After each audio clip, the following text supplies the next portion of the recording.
땅에서의 사역을 다 마치시고 이제 승천하시기 전에 제자들에게 마지막 유언과 같은 그런 말씀을 하셨는데, 오늘 저희가 읽은 말씀이 바로 그 말씀입니다. 1장 8절, 사도행전 1장 8절 말씀을 한 번 더 같이 읽겠습니다. 오직 성령이 너희에게 임하시면 너희가 권능을 받고 예루살렘과 온 유대와 사마리아와 땅끝까지 이르러 내 증인이 되리라 하시니라. 아멘. 제자들이 3년 동안 예수님 따라다니고 또 예수님 제자들을 잘 이렇게 양육을 하셨는데, 마지막에 제자들의 모습은 참 실망스러웠습니다. 기도하자 그러면은 자꾸 졸고, 또 자기가 높아지겠다고 싸우고, 그리고 예수님 부인하고 도망치고 숨고, 마지막에 제자들의 모습이 참 실망스럽습니다.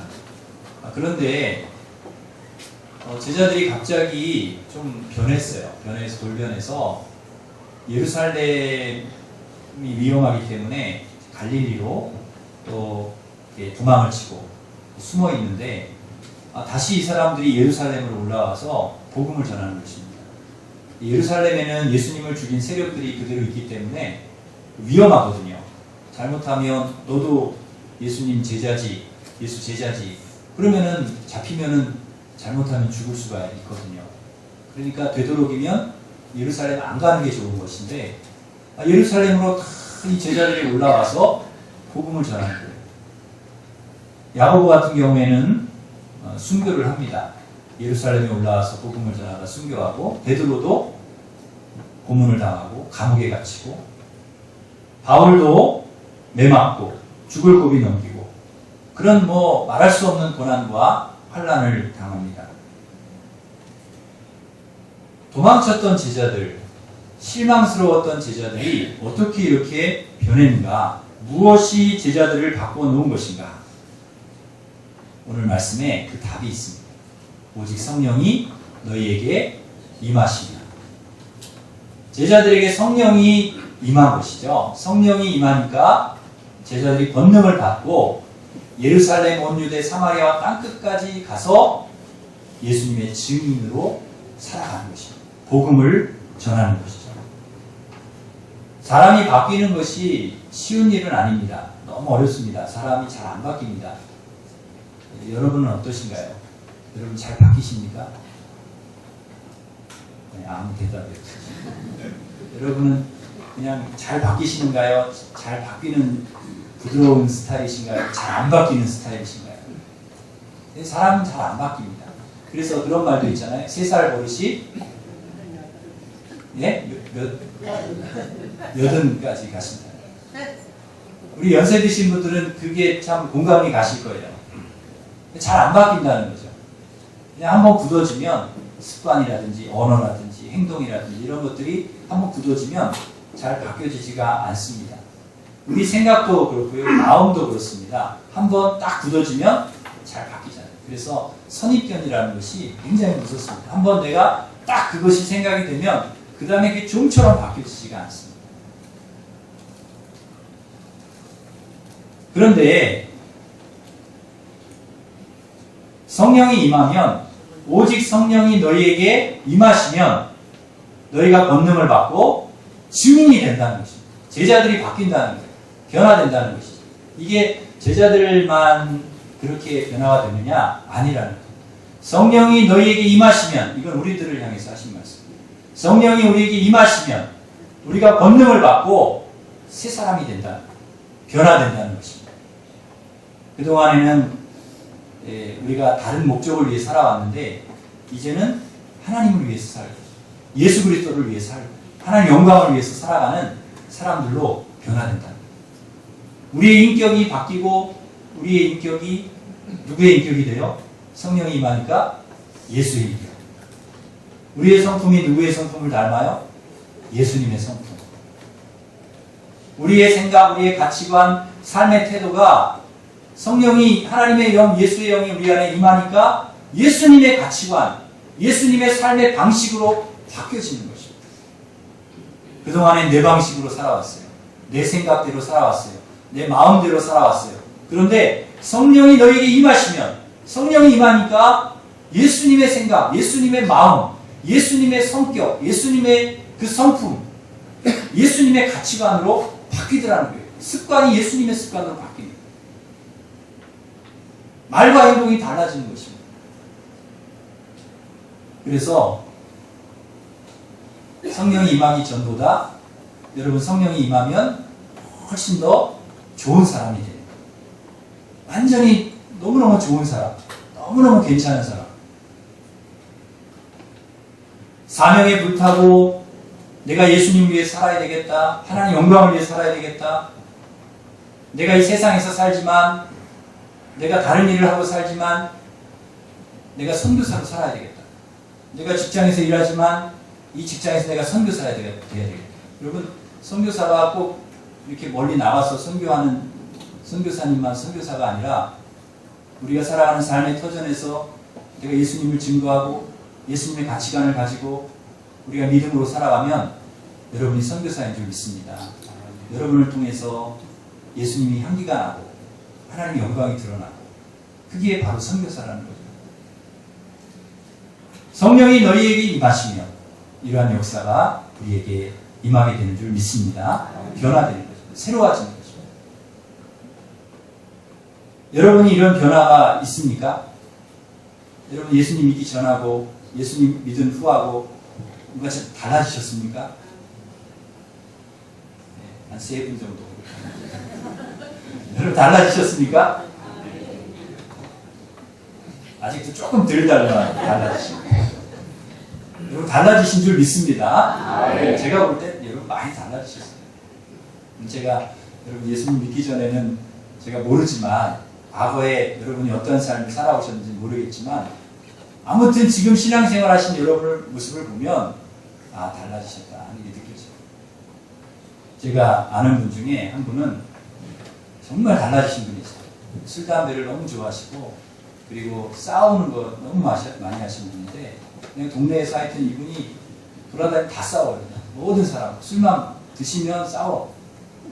그 동네에서 안 싸우면 집에 들어와서 싸워. 하여튼 술을 드시면 싸워야 되는 분이에요. 뭐 이렇게 신경질이 나고 막 모든 게 다 불만이고 그러니까 술로 풀고 술 힘으로 싸우고 그런 분이 있어요. 네? 그런 분이 있어요. 술로 그냥 이렇게 스트레스를 풀고 싸우고 그리고 던지고 부시고 그러니 그 집이 얼마나 불행합니까? 지옥이죠. 그런데 그분에게 은혜가 임했습니다. 누군가 그분을 전도했어요. 초청주일에 오라고 이렇게 하셔가지고 가셨는지 어쨌는지 하여튼 교회를 가셨어요. 이분이 교회 가실 분이 아닌데 가셨어요. 그래서 한 번만 오라 그래가지고 간 건데 가셔가지고 2번 갔어요. 가보니까 좋아요. 술 먹는 데하고는 전 깜판이에요. 너무 달라. 분위기가 너무 달라. 그래서 또 갔어요. 또 가니까 또 좋아요. 뭔가 마음이 뭔가 따뜻해. 뭔가 편안해. 행복해. 기쁘다는 게 느껴져요. 뭔가 이게 달라. 또 가셨어요. 1년이 지났어요. 2년이 지났어요. 이분에게 변화가 일어났어요. 놀라운 변화. 그 좋아하던 술을 다 끊으셨어요. 이분에게 술을 끊었다는 것은 기적입니다. 기적입니다. 온 동네 사람들이 저 사람은 술 때문에 죽을 사람이다 이렇게 얘기를 했거든요. 워낙 술을 잘 먹고 술을 좋아해요. 그런데 딱 끊으신 거예요. 2년 교회 다니면서도 이제 많이 드셨지만은 2년 지나고 탁 끊고 술 딱 끊고 담배 끊고 친구들 딱 끊고 술 친구들 딱 끊고 그리고 새벽 기도를 다니기 시작했어요. 새벽 기도하면서 하나님 은혜를 주셔가지고요. 이분이 완전히 달라져가지고 동네방네 다니면서 전도를 하시는 거예요. 근데 누가 전도해야 그게 잘 먹히는지 아세요? 동네 사람들이 이 사람 옛날에 술 엄청 먹고 문제 많이 일으키던 사람인 거 다 알거든요. 근데 그분이 변화된 거예요. 그분이 달라진 거예요. 그래서 가서 야 예수 믿으니까 나같이 돼. 예수 믿어요. 그러고 다니니까요. 이분 전도하는 게 놀라운 영향력이 있어가지고 그 동네 사람 예수님이 시작한 것입니다. 마치 사마리아 여인이 물동이 예수님 만난 후에 물동이 탁 던져버리고 동네에 딱 뛰어들어가가지고 예수님 한번 믿어보라고, 와보라고, 나를 만나주신 이분, 내가 행한 걸 다 하신 이분이 그리스도가 아니냐, 한번 와봐. 그래 그 동네 사람이 와서 구원받았던 것처럼 이분이 그런 역사가 일어났다. 동네에서 많은 사람이 이분을 통해서 구원을 합니다. 여러분, 이것이 바로 무슨 능력입니까? 성령의 능력이라는 것입니다. 도저히 바뀌어지지 않을 사람 같은 사람, 도저히 안 될 것 같은데 되는 것입니다. 성령이 너에게 임하시면 너희가 권능을 받고 이런 놀라운 역사가 일어나는 줄 믿습니다. 사람만 변화시키는 것이 아닙니다. 성령의 역사는 병을 치료하시고 가난을 몰아내 주시고 모든 인간관계의 문제들을 풀어주시는 그런 능력이 있습니다. 우리 안에 열등감, 교만, 원망, 불평, 미움이 성령을 통해서 다 사라지게 되는 것입니다. 여러분 안에 혹시 이런 막 참을 수 없는 이런 분노, 견딜 수 없는 미움 이런 것이 있으면 여러분 성령이 너에게 임하시면 그 모든 것들이 치료가 되고 주님께서 여러분 회복시켜 주실 줄 믿습니다. 경아라고 하는 고3짜리 여자아이가 있는데 이 아이가 그 불치병에 걸린 아이입니다. 그 책에서 제가 읽었는데 그 단백질이 빠져나가는 신증후군이라는 그 불치병을 앓는 아이인데요. 중환자실에서 투병을 하는데 그런데 계속해서 안 좋아져서 결국에는 팔을 절단해야 돼요.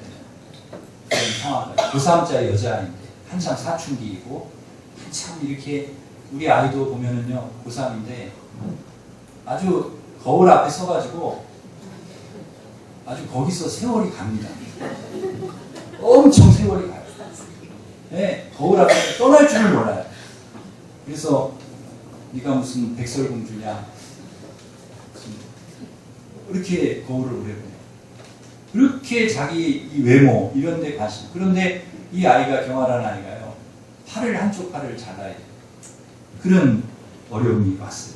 옛날에는 어렸을 때 교회 다니다가 얘가 교회를 안 다니고 예수님 믿지 않았는데 이제 이 병 얻고 아프면서 예수님 다시 믿고 영접하고. 그런데 놀라운 것은요 얘가 그렇게 이 병이 걸려서 원망하고 불평하고 그랬던 아이가 예수님 영접하고요 그런 게 사라진 거예요. 없어진 거예요. 감사한 거예요. 괜찮다는 거예요. 그 사진을 찍었는데 한쪽 팔 오른팔이 이렇게 절단이 되었는데 왼쪽 손으로 턱을 보이고 웃으면서 찍은 사진이 그 책에 있는 거예요. 그 얼굴이 얼마나 아름다운지 평안한지. 그 사진 밑에 이런 글이 있습니다. 예수님의 부활을 믿었기에 팔 자르러 들어갈 때도 담담했어요. 이게 어떻게 가능합니까? 잔인하리만큼 갈기갈기 찢긴 어린 소녀의 마음을 그토록 평안하게 붙들고 있는 능력, 이게 어디서 오는가? 어떻게 이 고난, 감당할 수 없는 고3짜리 여자에게 닥친 고난을 이 아이가 이길 수 있는 힘이 어디서 오는가? 성령의 능력이라는 거예요. 성령이 너희에게 임하시면.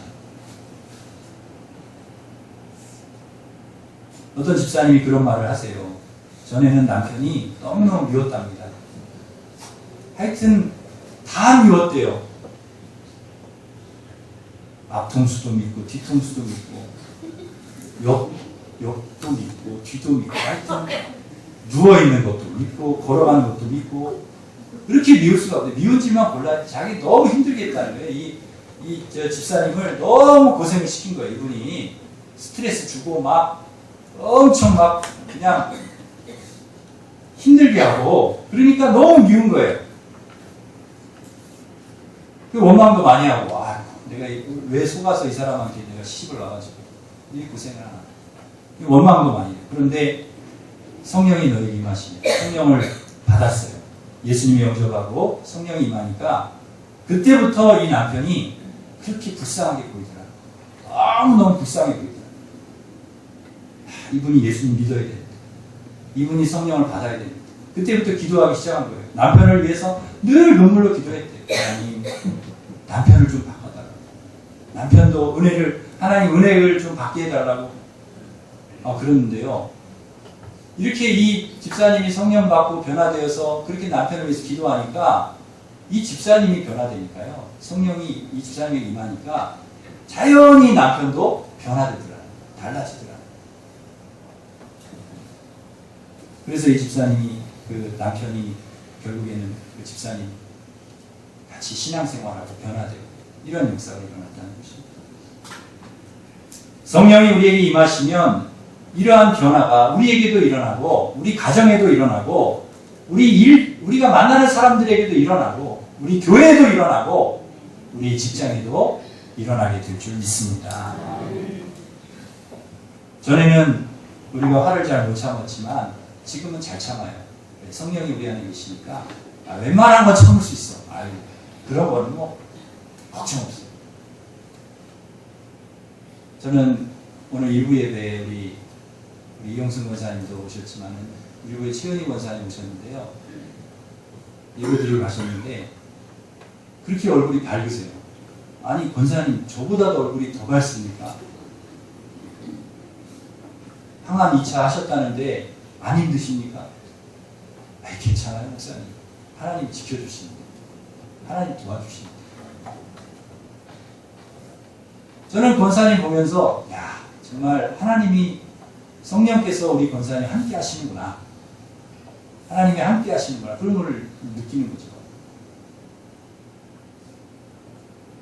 우리가 전에는 막 못 참고 견디질 못하고 막 분노하고 막 짜증내고 막 폭발하고 근데 그런 게 없어요. 전에는 한번 미워하면은요 그 미워한 사람 끝까지 미워해요. 근데 그런 게 없어져요. 원통함이 풀어지는 거예요. 그 미워하는 게 풀어지는 거예요.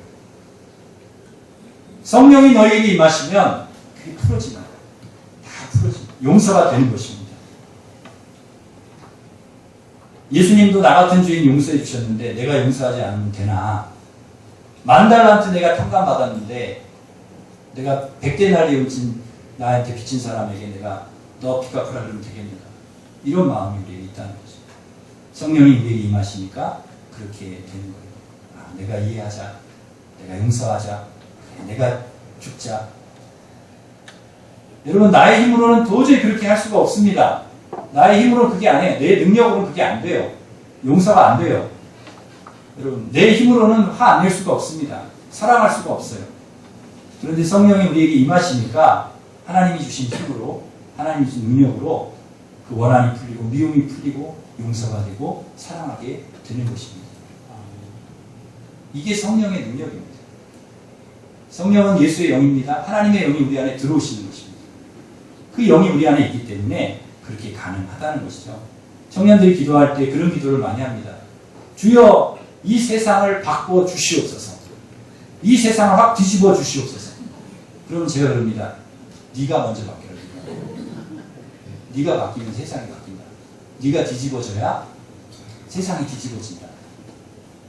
많은 사람들이 세상을 바꾸려고 합니다. 많은 사람들이 뭔가 좀 사람을 다 바꿔보려고 합니다.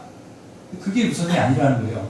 너가 먼저 성령을 받고 너가 변화되고 새로워지고 너가 바꿔지고 그래야 세상이 바뀌고 사람이 바뀌고 환경을 하나님이 바꿔주시는 줄 믿습니다. 이게 반대가 아니라는 거예요. 여러분 성령은 다이나마이트에서 온 어원이 다이나마이트에서 왔습니다. 능력이 있다는 것입니다. 성령. 우리가 세상을 이길 능력, 모든 것을 이길 능력이 어디서 오는가? 성령에서 오는 것입니다. 성령이 우리에게 임하시면 모든 질병을 이길 수 있습니다. 모든 가난도 이길 수 있습니다. 모든 사람과의 갈등도 여러분이 이길 줄 믿습니다. 용서하게 될 줄 믿습니다. 그 말씀 하나만 하고 마치겠습니다. 우리 최봉석 목사님이라는 분이 옛날에 계셨는데 과거에는 이분이 깡패였었어요. 최봉석 아주 유명한 동네 깡패셨답니다. 그 과거에는 자기 힘으로 사셨던 분이죠. 주먹이 뭐 대단하신 분, 주먹으로 그냥 뭐 다 근데 이분이 예수님 믿고 성령을 받았습니다. 그러니까 자기 힘으로 사는 것이 아니라 이제 하나님의 힘으로 사는 거예요. 하나님의 능력으로 인생이 달라진 거죠. 이분이 늘 뭐라고 하고 다니셨냐면 예수천당 불신지옥 이러고 다니셨대요. 그리고 이렇게 길을 다니면서도 예수 사랑하심은 거룩하신 마일세 그리고 찬송을 계속 이제 부르면서 이렇게 다니셨어요. 일본 경찰이 일제시대 때 일본 경찰이 너 시끄럽다고 너 그런 소리 하고 다니지 말라고. 그러니까 이 목사님 그러셨대요.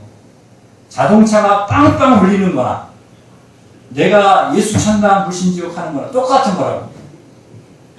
사람이 교통사고 날 때 위험하면 빵빵 하지 않느냐.